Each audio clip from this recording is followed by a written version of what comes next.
Thor will return in Avengers Doomsday in a way we've never seen before. Additionally, set photos from the film continue to be released. Previously, in Thor Ragnarok, they cut the character's hair and gave him a different image.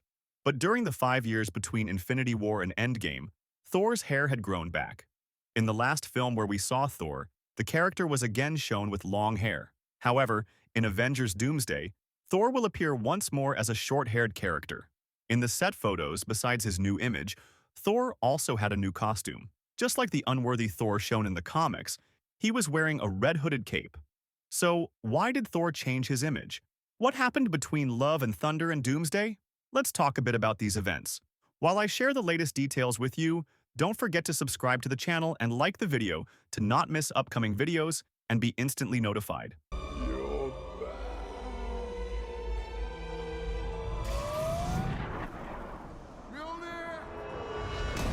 The fifth Thor movie will be officially announced at Comic-Con this July. While the release date is not yet certain, it has been confirmed as one of the Phase 6 productions. There are 2 different titles being considered for the film, and we don't know yet which one they will choose. The first title they thought of is Thor 5 Hammerfall. The second one is Thor Rebirth of the Gods. The titles seem very contradictory. The first talks about the fall of the hammer, meaning Thor's defeat, while the other speaks of the rebirth of gods. Thor's appearance will change completely in Avengers Doomsday. There's only one way to explain what Thor will be doing during this period and why he once again resembles the Ragnarok form.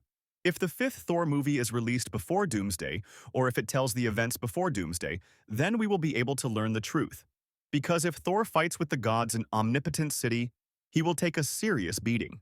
Thor's arm in the MCU may also appear metallic just like in the comics. Because in the comics, Thor was a character who not only lost one of his eyes but also an arm. The story of the unworthy Thor was handled in a very simple way in the comics. Nick Fury had taken the eyes of Uatu the Watcher and whispered something in Thor's ear. Upon hearing this, Thor dropped Mjolnir and was no longer worthy of the hammer. In this scene, Nick Fury had told Thor that Gore the God Butcher was right, and that gods caused more harm than good. After that, Thor began to question himself and the things he did with his powers. Looking at the current MCU, Thor is still a character who wields Mjolnir. Thor, who used to be a more serious and wise character, started to become corrupted like other gods. He no longer takes the events happening to humans seriously enough. And because he doesn't take them seriously, he puts everyone's life at risk. That's why Thor might start questioning himself. And if he begins to think again that he is not worthy of these powers, then he will lose Mjolnir. Thor would remain like this for a while, until he regains belief in his worthiness. However, the absence of Mjolnir had also removed the magical powers Thor possessed in the comics. In fact, Thor had lost his original arm in a battle. After that, he had an arm made of Uru metal and continued to be a strong warrior. I find it quite likely that Thor could lose his arm the same way in the MCU and have the dwarf Atri forge him one from Uru metal. Even if Thor is in a severely worn-out form, he was a much more determined and serious character than before. That's why we can say the time has come, even past, for MCU's Thor to take on this form. If there's one thing people were upset at the Russo brothers for, it was completely breaking down Thor. Because after Infinity War, Thor had completely fallen apart. So, they had a great opportunity to explore the unworthy Thor character. Thor no longer had confidence in himself and thought he was just a big idiot holding a hammer. However, when he went to the past, he still showed that he was worthy of Mjolnir. If the form of Thor we're talking about had appeared in Endgame, topics like this would have long been behind us by now. Thor could have spent these 5 years engaging in more battles instead of becoming an obese video game addict. He could have reached that epic form we all wanted by torturing himself over the fact that half of all life in the universe vanished because of his own foolishness. But instead, they chose to portray the character like a teenager. While everyone else was struggling and fighting for something during those 5 years, the character who believed he was responsible for everything appeared as someone who had completely let himself go. This was truly the biggest mistake the MCU made with Thor. I'm sure everyone would have preferred to see that kind of Thor in Endgame rather than the fat one. The main reason Thor's story progressed so poorly was, unfortunately, Marvel's old management. They originally planned to push Thor into an entirely new storyline where he would become the king of the gods. If you look at the earlier version of Thor Love and Thunder, you'll see that no war was ever supposed to break out between Thor and the gods. In fact, Zeus had given Thor the thunderbolt to save himself and then disappeared. But Marvel later said, let's not keep things good between Thor and Zeus.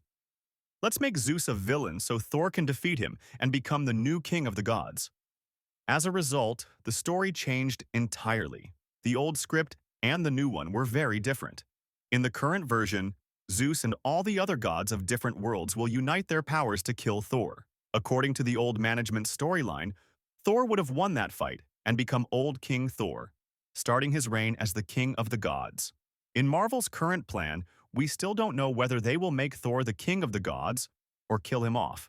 Somehow, the gods will awaken again and rid themselves of the old corrupted rule, namely Zeus's leadership. However, Hammerfall, which means the fall of the hammer, might imply that Thor could die in this battle. Marvel's decision to fire Jonathan Majors and abandon the idea of making Kang the main villain significantly altered the story. Right now, nothing is going according to the original plan. But let me tell you this. If Thor appears like this in the Doomsday film, they could transform the character into Old King Thor, just like in the comics. At least we can say the current management is following the comics more closely. Thor will now have to inherit his legacy. Saying things like, I can't rule Asgard, I want to do my own thing, means that Thor is currently avoiding responsibility. He has not yet learned from his past experiences and is not worthy of his powers. They will once again put him through a difficult trial. Even if Thor dies as a result of this trial, he could return. Damn, Zeus got pierced by a thunderbolt, but the guy still didn't die. The gods in Omnipotent City are truly powerful. In Marvel, there are certain key details that separate gods from mortals. The Force, the source of power that gives strength to the gods, is eternal. For example, Odin also died, but the character transformed himself into the Force, which we call the Odin Force. Similarly, Zeus should have normally died because all his vital functions ceased. Lightning literally passed through him. But thanks to his power, the Force, he managed to survive. Thor possesses the same powers that Odin had, and even if Thor dies, he won't truly be dead. The Force, that is, Thor's power, will return to Valhalla. In the Thor Ragnarok comic series, Thor died and went to Valhalla. Later, he was reborn there because he is a god, and gods can cyclically perish and be reborn. One of the planned titles for the fifth film is Thor Rebirth of the Gods, which might refer to this underlying theme, because it talks about the rebirth of gods. Now, you might ask, is it possible to kill gods permanently in the Marvel universe? The answer is yes. For instance, Gore the God Butcher truly killed gods because the Necrosword didn't just cut them up, it also completely absorbed their inner energy, the Force. Then, it transferred all that energy to Gore, the God Butcher. If Zeus had been killed by Gore, he could never have come back, because the sword would have drained all of his power. This is not just true for the Marvel universe. In the DC universe too, gods possess infinite power. For example, in the Shazam series, wizards steal the powers of gods and then transfer those powers to a single warrior. Including the powers of Zeus, many gods' powers were stolen by the wizards. Looking at the comics, things are a bit different, of course, because in the comics, the character who took the gods' powers was Darkseid. The force of the gods was a spiritual energy separate from their bodies. Just like in the Doctor Strange films where Soul's inner energy was revealed and the connection between that energy and their bodies was shown. Thor's soul is the true source of that energy. As a result, in the Marvel universe, death is not truly an end for gods. It's a doorway to a new beginning. And I'm not just talking about earthly gods. When celestial beings die, they are greeted by fulcrum.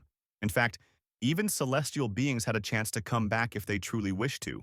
So, ultimately, calling the deaths of spiritually powerful beings in the physical world death doesn't quite fit. Perhaps the fifth Thor film will be one that both kills and resurrects Thor, one that talks about the fall and the rebirth of the character.